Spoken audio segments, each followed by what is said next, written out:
You should be searching for out of this world stocks. Hey, I'm Luke Downey. I am going over the latest insights piece at Map Signals. This is one of my most favorite topics because you hear me talk about the market this, the market that. Listen, you need to be focusing on the outlier stocks that are out there, and hopefully this message helps you understand why. So to start off the insights piece, I found out that according to Northern Arizona University, astronomical observations are believed to go back as far as 30,000 years, right? So cavemen, they were painting on walls, they had these celestial illustrations. Basically, to make a long story short, humans have been looking to the stars for all types of meanings, right? And ascribing all types of meanings. And you know what? People do the same thing with the stock market. They see these chart patterns and they just say, hey, this is what I think is going to happen, etc. But let's go ahead and look at the evidence through our own observation tank, and that is the big money index. And we'll come back to this astronomical idea in a second. But listen, we've been telling you guys that everything is kind of choppy. Here we've got the market basically range bound, right? And then you have the BMI, right? This is what follows the big money, right? Is money coming in or is it coming out? Well, technically, it's just starting to slow down. And that is why we've kind of been at this standstill lately. And the BMI is actually lower than where it was a month ago.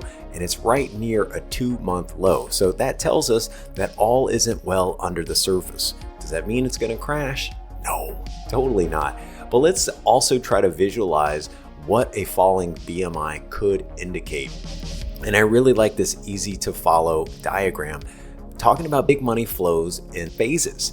So the first phase is one that we all know because this is the one we've been in over the past couple of months where there's all this buying, very little selling. People are thinking we'll never go down again, right? This is the FOMO that takes over every now and then. Then we get to this period where I think we are now in phase 2, where buying kind of slows off and then selling kind of picks up all gradually. This is usually near a peak, not always, but this is what happens before we get to a pullback, which is phase 3. So buying slows even further, selling starts to take over. People start to question, hey, I bought that stock last week, should I sell it, etc. And then finally phase 4, this is when everybody is nervous. They hear these macro headlines, end of days, you see it all over social media, and there's no one buying, everybody is selling. Now listen, this is a very easy circular diagram. Markets don't have to go from 1 to 2 to 3 to 4. Sometimes they go from 2 back to 1, back to 2, then to 3. But it gives you an idea to kind of understand the tone of the market. And right now, we seem to be in this 2 area, maybe approaching 3. That's what I think we're going to be doing. With all of this choppiness, let's talk about the BMI, right? Because the BMI, it is in the low 70s. So I went back to this really cool study. And I found that whenever the BMI was overbought, then it falls below 75%. Here's the forward returns. Small caps, this is the S&P Small Cap 600, is down 0.7% a week later. The S&P 500 is down 0.5%.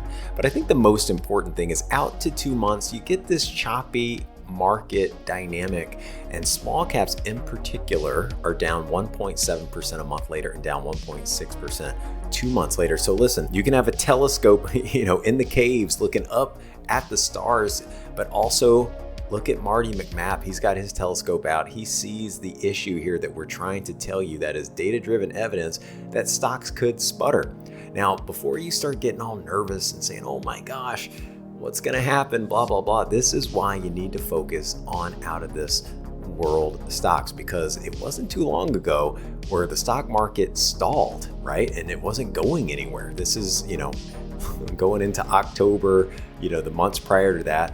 Here's a great chart of NVIDIA. This is one of the most bought stocks in our data over the past 10 years. This is the GOAT. Okay, these blue bars are telling you every single time it's been on the top 20 report, it has been dozens and dozens. We talk about this stock constantly because it does what it's supposed to do, and that is great technological advances. They're all over this AI boom.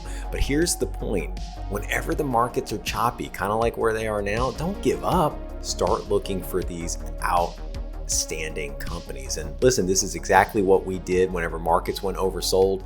Most people on YouTube are saying, listen, stocks are not going up. We need to be preparing for breadlines. Map Signals was not. We were looking for opportunity based on data, and NVIDIA was one of our top choices in October of last year. You can be focused on the short term, what the market could be doing, right? Right now, it does appear to want to weaken based on the data, but don't lose sight, because once you get shooting star stocks in your portfolio like an NVIDIA, it doesn't really matter what the market does on a day-to-day basis. So what shooting stars are you guys looking at in your portfolio? I'd love to hear from you. You guys make sure to like and subscribe to our YouTube channel, and I will see you next time.